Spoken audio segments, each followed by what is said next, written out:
Congolaises, Congolais, mes très chers compatriotes, je m'adresse solennellement à vous en ce jour dans un contexte exceptionnel en rapport avec la situation sécuritaire que connaît notre pays dans sa partie orientale. Ce contexte d'agression et d'occupation des territoires dans le Nord Kivu est perpétré par le groupe terroriste dit du M23 avec l'appui avéré en hommes et en logistique du Rwanda. Au moment où je fais cette adresse, nos agresseurs occupent certaines localités dans le territoire de Rutshuru, occasionnant ainsi un drame humanitaire avec plus de 200 000 compatriotes forcés de fuir les affres terroristes dans les zones de combat. Ils se retrouvent en dehors de chez eux, sans logis, sans nourriture et sans soins. Des instructions précises ont été données au gouvernement pour leur rassemblement et leur prise en charge. Au-delà de ces efforts, j'en appelle à un élan général de solidarité pour alléger leur fardeau. Certes, cette situation n'est pas nouvelle. En effet, depuis plusieurs décennies, des groupes armés nationaux et étrangers écument l'est de notre pays en y commettant des atrocités innombrables sur fond d'exploitation illégale de nos ressources naturelles. C'est ainsi qu'à l'occasion de mon avènement, j'avais été amené à prendre l'engagement devant la nation de rétablir au cours de mon mandat la paix et la sécurité là où elles sont compromises et de les consolider là où elles existent. Sitôt dit, sitôt fait, j'ai sans délai et de bonne foi commencé à développer, notamment avec tous nos 9 pays voisins, une diplomatie de proximité en vue d'établir avec eux des relations de coopération franches, transparentes et de caractère gagnant-gagnant. Avec l'Ouganda, par exemple, nous sommes allés jusqu'à décider de mutualiser nos forces armées afin de combattre ensemble la nébuleuse des ADF, une milice d'origine ougandaise qui cependant n'opère que dans le Nord Kivu. Et aussi, nous avons lancé 2 projets de construction de routes transnationales. Avec le Rwanda, un mémorandum d'entente a été signé dans le commerce de l'or avec une entreprise nationale. Une ligne aérienne a été ouverte à la compagnie nationale rwandaise dans notre pays et un accord de non-double taxation a été signé. Malgré cela, ce pays va nous surprendre en réactivant les terroristes du M23. Alors qu'il avait été défait par les armes en 2013, le M23 va refaire surface en prenant notre armée à court, notamment à Bunagana, cité qu'il occupe depuis le 13 juin 2022. En effet, sous la fallacieuse accusation de soutien des FARDC au FDLR, le Rwanda a en réalité des velléités expansionnistes, avec comme intérêt principal l'appropriation de nos minerais, et pour ce faire, il s'active à déstabiliser l'Est du Congo pour créer une zone de non-droit en vue d'assouvir ses appétits criminels. Pour faire face à cette situation, 2 options s'offraient à nous, la diplomatie ou la guerre. J'ai résolu de privilégier la première option, quitte à en venir à la seconde, faute de résultats. L'option diplomatique a donc été mise en œuvre. C'est ici l'occasion pour nous de rappeler que notre attachement à la recherche de la paix par des voies pacifiques n'est aucunement un signe de faiblesse, moins encore un aveu d'une incapacité de notre pays à s'inscrire dans une logique de guerre totale contre tous ceux qui continuent à abuser de notre patience, mais plutôt une expression de notre culture de paix et de notre identité légendaire de peuple hospitalier. C'est ainsi que dès le 20 juin 2022, j'ai pris part aux travaux du 3e conclave des chefs d'État membres de la Communauté d'Afrique de l'Est à Nairobi, au Kenya, qui avait comme agenda l'examen de la situation sécuritaire dans l'Est de notre pays. À l'issue de ce forum, les dirigeants des pays membres de la Communauté d'Afrique de l'Est sont tombés d'accord sur le déploiement d'une force régionale pour imposer la paix dans l'Est de la République démocratique du Congo.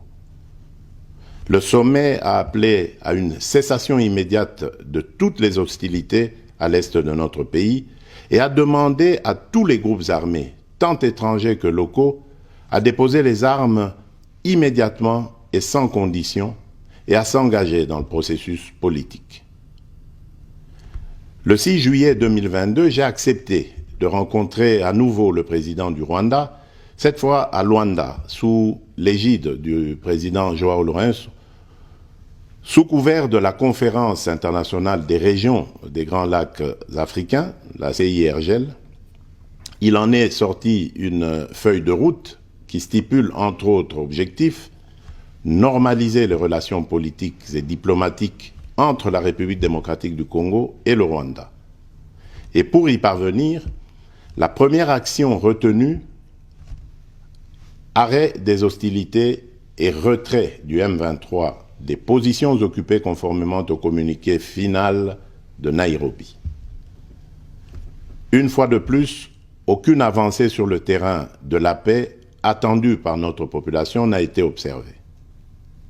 La dernière activité diplomatique en date a été la rencontre avec le président Paul Kagame autour du président français Emmanuel Macron et à l'initiative de ce dernier, en marge de l'Assemblée générale des Nations unies à New York. Ici également, pour l'essentiel, il a été acté le principe d'un cessez-le-feu immédiat et du retrait inconditionnel du M23 des positions qu'il occupe, toujours sans résultat tangible sur le terrain. Mes chers compatriotes, comme vous pouvez le constater, malgré notre investissement et les efforts fournis dans cette optique, la paix et la sécurité ne sont pas au rendez-vous. Garant de l'indépendance, de l'unité nationale et de l'intégrité territoriale, je réitère mon engagement constitutionnel de défendre la patrie jusqu'au sacrifice suprême. Mes très chers compatriotes, ne doutons jamais qu'ensemble réfléchis et engagés, nous puissions changer le monde. À vous, nos vaillants soldats, vous qui avez pris l'engagement de servir sous le drapeau, je vous invite ici au sens élevé du patriotisme en ce temps particulièrement exceptionnel de notre histoire, de défendre notre pays, de protéger l'intégrité de son territoire et d'assurer la sécurité des Congolaises et des Congolais contre toute agression ou attaque d'où qu'elle vienne. À vous, mes très chers compatriotes, la guerre qui nous est imposée par nos voisins exige de chacun de nous des sacrifices. C'est le moment de taire nos divergences politiques pour défendre tous rassemblés notre mère patrie. Notre histoire et notre marche commune ont sans cesse démontré que, loin de s'effondrer, notre nation et son peuple ont toujours relevé ce genre de défi et nous en sommes toujours sortis victorieux. Restons tous unis et solidaires derrière nos forces de défense et de sécurité. La situation actuelle, loin de nous affecter, n'est qu'une épreuve de plus que nous allons surmonter pour raffermir davantage notre unité.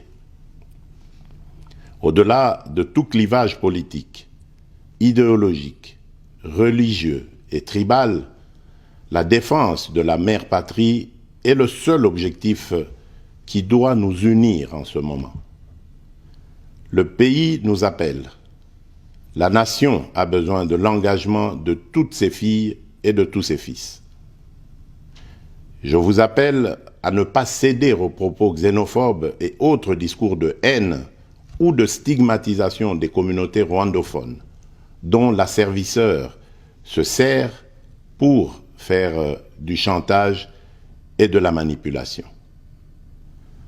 Tout acte allant dans ce sens sera sévèrement puni.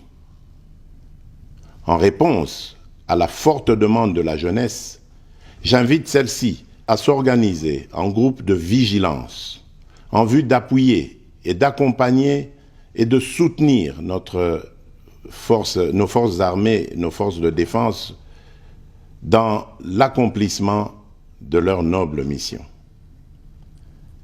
C'est ici l'occasion de mettre en garde tous les traîtres civils ou militaires et autres brebis galeuses qui servent les intérêts de l'ennemi.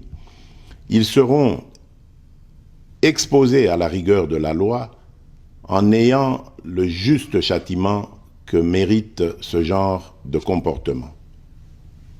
En outre, tout en renouvelant mon appel lancé à nos jeunes qui en ont la vocation de s'enrôler massivement dans nos forces armées. Je réitère l'instruction faite au chef d'état-major général d'accélérer à cet effet la mise en place de centres de recrutement à travers les 26 provinces que compte notre pays. Chers compatriotes, nous devons ensemble avoir conscience que nul autre que nous-mêmes ne viendra sauver notre nation et que cela exige de chacun de nous une mobilisation tous azimuts. Que Dieu bénisse la République démocratique du Congo. Je vous remercie.